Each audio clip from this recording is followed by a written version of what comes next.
Good morning, Nigeria. It's always a pleasure to have you join us out of your very busy schedule. I am Henry Ikwebike, and this is Enterprise Morning, reaching you from Enterprise Television. We kickstart with our newspapers, and right after that will be our main conversation also for today. Do well to be part of what we do. Have a say in what we say. You can find us, reach us when you visit us at enterprisetvnews.com. You may equally like, comment, and follow us on all our social media platforms at Enterprise TV7. Very so honored to have joining me via Zoom is a barrister, His Greatness Agadaiko. He is a barrister, a law public affairs analyst. He would help us see through all that we have from our newspapers and possibly get us through our main conversation for today. Good morning, barrister, and thank you so very much for your time. Good morning, Mr. Igwebike. My pleasure being here. I'm so glad you are having me again and again and again. Thank you very much. Thank you so very much, barrister, for your time. And I wanted to ask where you are reaching us from. What part of the country are you at right now? I'm actually in the Delta State High Court headquarters in Asaba in Delta State. I'm having about 4 matters to do. I'm done with 2. I still have 2, but I have 1 hour to spare before going back to the court to continue from where I stopped. Thank you so very much for giving us that time. We truly do appreciate it. And I'd love us to maybe start with the Vanguard newspaper for today. We have a litany of interesting stories. KB Niger schools abduction. U.S. to share intel demands action. On the top strip, we have CBN to slam 5 years ban on bank customers over dot check. We have other matters also. That insecurity is time for state police. Southwest governors cry out. And we have other interesting matters. Withdrawal of escorts. Fear grips VIPs as police plan modalities. And other interesting stories that we have. But let's start with the withdrawal of escorts from VIPs. And Nigeria has a total of about 400,000 police personnel for over 200 million people, and sadly, out of that number, 100,000 are meant for VIPs in Nigeria. And the withdrawal, do you think is a welcome development, knowing that those VIPs are equally, they equally need this protection more than all the other Nigerians? Do you think so? Okay. But yeah, it's nice. Hello, my pleasure. You know, the truth about the whole thing is that previous IGs have tried to do the same, but it has not worked out. This is not the first time we are hearing this pronouncement, withdrawal of police officers from VIPs. And I very much dispute that figure of 100,000 policemen. I think we actually have less than 400,000 policemen. We have about roughly 380,000 policemen about. That's what they have consistently put out in the public sphere. Good. And that 100,000 police, is it the ones, are those the police that are drafted to senators, governors, House of Assembly members, and chief judges of Nigeria, of the various states in Nigeria, and judges as well? This is minus, in my own opinion, police officers drafted to hotels, to banks, to private homes. You know, and it doesn't even come cheap. It's not free. I think that what they have, the figure they have even various people who have requested for police protection have said that they pay about over 500,000 for each policeman that guards either their business, their hotel, or follow them about. That is what they make available to the Nigerian police force. But sadly, these officers, from that amount, barely get even 200,000 in addition to their salary from that amount. So because of the money paid to the police force for making available these policemen to guard banks, to guard hotels, to guard at times hospitals, to guard various businesses and escorts. It is almost impossible for these withdrawals to take place. I dare say, and you can put me on record, because this is not the first time we're having this pronouncement. The question is, what has changed? What has not changed? What has really changed that will make this time around for the case to be different? What has changed?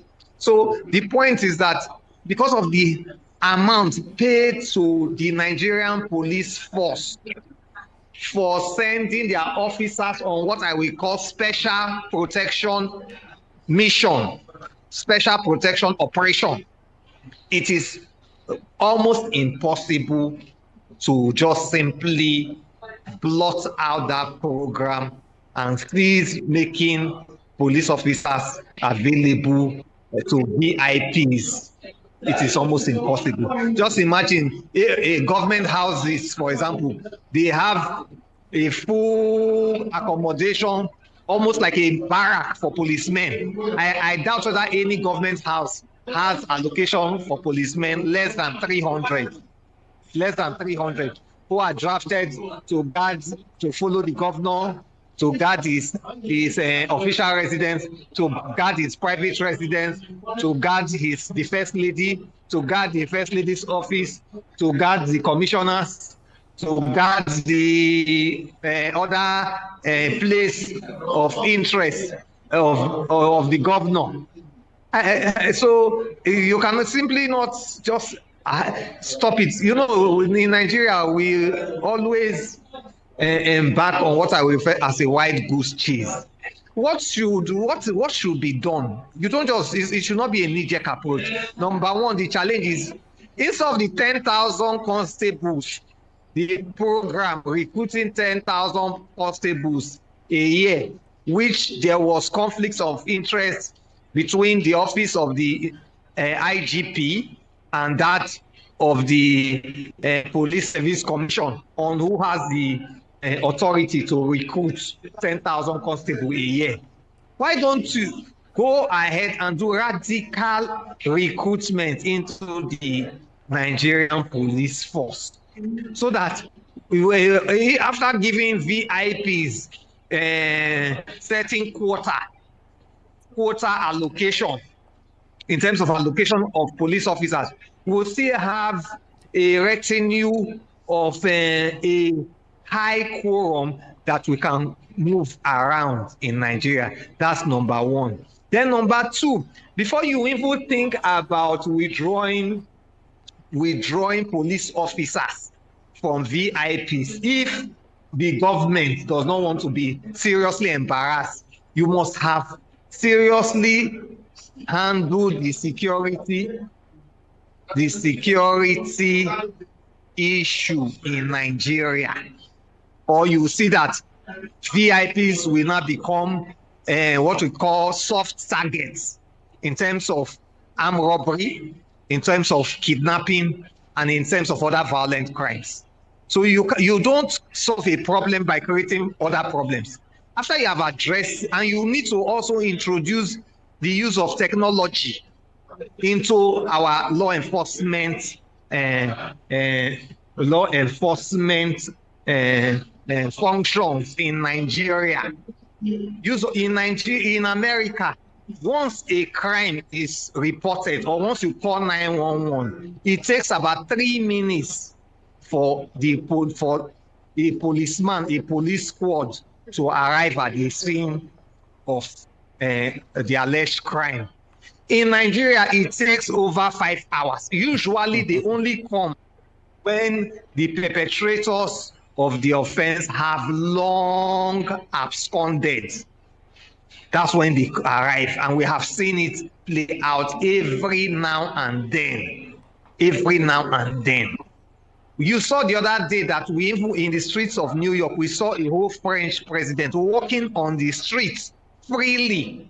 When President Trump's convoy, they were going to the building of to a session for the United Nations, now even blocked him from crossing the road.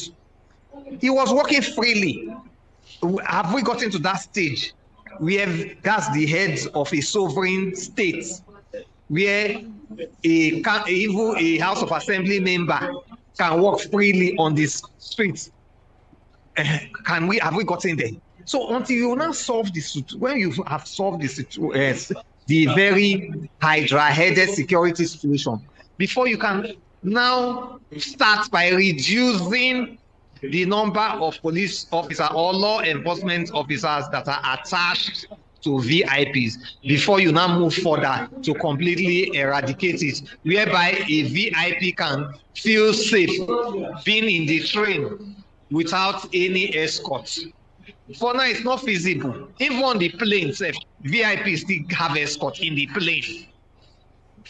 We saw only some days ago, we heard bandits now threatening that having been buoyed that they have had successful kidnapping rampage in Nigeria, that they will now even go ahead to kidnap governors and even kidnap the president. That's what I'm sure you heard that report. You carried your station a few days ago. So in that kind of scenario, how dare you contemplate withdrawing VIP situation? Are you intending to increase, to even give the kidnappers more leverage to operate and even have more patronage? Or you are trying to deter the kidnappers and perpetrators of violent crime from committing more embarrassing, nationally embarrassing crime? So these are the steps that must be taken to address the security situation before we now reach the stage where naturally VIP protection will automatically on its own fizzle away. I will suspect that if the VIPs have a choice, they will prefer to even work without any VIP security, based on, number one, the high cost of maintaining VIP security. It doesn't come cheap. That is minus feeding, minus other personal allowances. Of course, you know your security will ask you for one assistance or the other from time to time. They will ask you for assistance, and you are obligated to assist them because there's security is the highest for now in Nigeria. It's one of the most prioritized investments any individual should make. So that is the way to go about it. But just on your mark, get set, go, a pronouncement of a withdrawal of VIP security will not work. Because the grand preparation, what ought to have been done before we get to that level is yet undone. It's yet undone. All right, Barrister, let's take a look at other matters. And just before I get to other matters, I sincerely feel for our celebrities, because those will be used as a springboard to test, the withdrawals of police escorts. I know it would not, get to constitutionally recognized individuals like House of Rep members, elected leaders, and unequally appointed ones. But you see the celebrities, those are the ones they would use as a scapegoat to see how that would work. And we just let to see how that would work equally. But let's take a look at other matters. UK rejects a federal government's request for Ekweremadu to complete prison term in Nigeria. Barrister, you are into this as your catchment area. I do not know how many Nigerians are serving their time in different correctional centers in Nigeria, especially those with minor issues like stealing goats and chickens just because they are hungry, but sometimes they are sentenced for 10, 20 plus years. But here we have a president who has the prerogative of ensuring that Nigerians serving minor time would be asked to leave such correctional centers. He is more rather interested in a politician like him who had committed more grievous crime in other parts of the world and asking that he should be brought back. Do you see all of this as politically motivated by the master, self-acclaimed master strategist in the person of our president, who would like to play politics than good governance at this point? Exactly, that is my exact sentiments, as regards that issue. That's my exact sentiment, because the reasons are quite glaring, and the reasons they speak for themselves. Because in Nigeria today, in fact, one of the problems we really have in our criminal administrative sectors in Nigeria is the high rate of citizens of Nigeria who are regarded as innocent until convicted by a court of competent jurisdiction, who are languishing in jails and other detention centers, at least 18 detention centers throughout Nigeria without trial. Some stay as much as 2 years, 3 years, 5 years, and even 10 years, and their cases are yet to commence up till now. And that's why this government, we thought that he has actually failed Nigerians in many ways. But in this respective ways, number one, reforms of the police. That's one of the priority we have in Nigeria. That's a crisis or a disaster that is going to happen in Nigeria. The lack of political will or lack of appetite, test to reform the police. The police, as of now, needs immediate, urgent, thorough, comprehensive reform if we want to make any headway in good governance. Because good governance starts with law and order, fair, equitable applications of rules, regulations, and law and constitutional provision.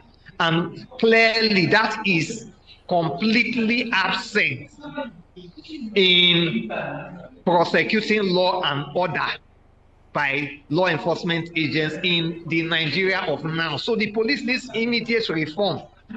People who ought not to be arrested are arrested. The Supreme Court have said severally that in defining what right to personal liberty means, the Supreme Court says that before you can even arrest a citizen, number one, there must have been not only accusation, but there must have been investigation. And the outcome of that investigation ought to have indicted that citizen before you can arrest him. But you see in Nigeria today, people writing frivolous petitions that from face value, you know that it is worthless.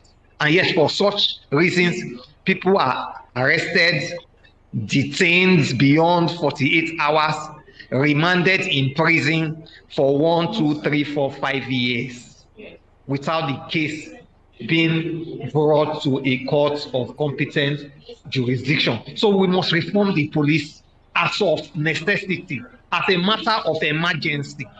And that's what, instead of the president declaring state of emergency in Rivers State, what the president ought to do is to properly redirect his priorities to declare state of emergency in the police through urgent and immediate reforms. One, declare state of emergency in the prison reforms. Declare urgent state of emergency in the Nigerian judiciary as it now stands.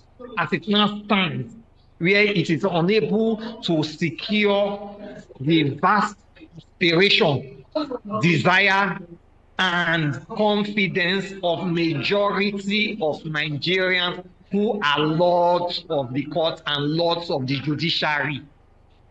So that's what good government. You must declare state of emergency in the judiciary. Then you must also declare state of emergency on our electoral process and procedures. thank God that he has appointed a new INEC chairman who appears to be giving some measure of hope and confidence to Nigeria.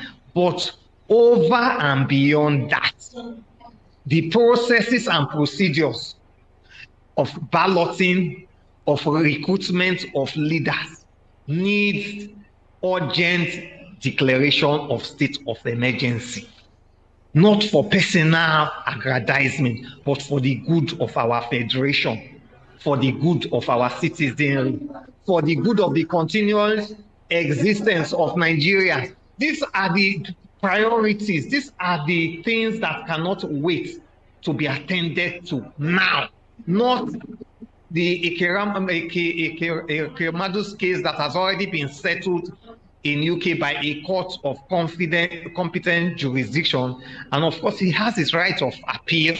And if he has appealed to the highest court and they have affirmed their judgment, there's nothing more they can do. To the best of my knowledge, as a legal practitioner in Nigeria, I do not know of any existing treaty between the UK and the Federal Republic of Nigeria that gives the Federal Republic of Nigeria the leverage to swap convicted felons between in prisons, between Nigerian Correction Center and the prison service of the United Kingdom. It is possible there are treaties to that effect, but from my modest knowledge, I do not know of any such treaty.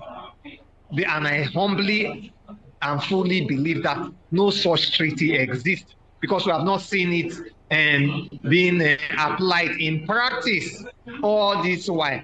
And the UK is not like Nigeria, where anything goes. Before such procedure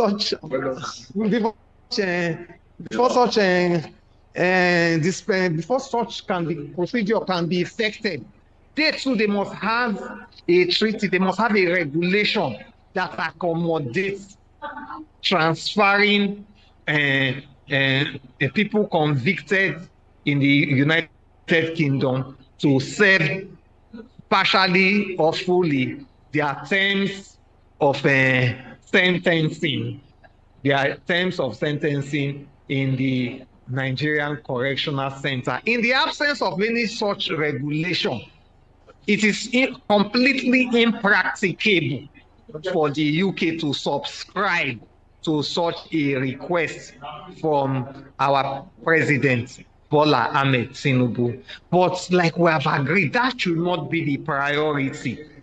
The priority is, I've said, is to urgent reform of the complete value chain, of our criminal justice administration. It needs not only urgent reform, we need to declare immediate state of emergency on our criminal justice administration. We have delayed it for so long, and it can no longer wait. All right. It can no longer wait. That should be the priority. If we must be able to set Nigeria on the right path, which is on the path of good governance going forward as we head to the year 2027. As we head to the year 2027 and beyond. All right, well said. We need reform, not just in the police force, in the judiciary also, because of it's very so important that we do all of that. Only God knows what would happen if the United Kingdom had agreed to what Nigeria had requested for. You know what we do in Nigeria?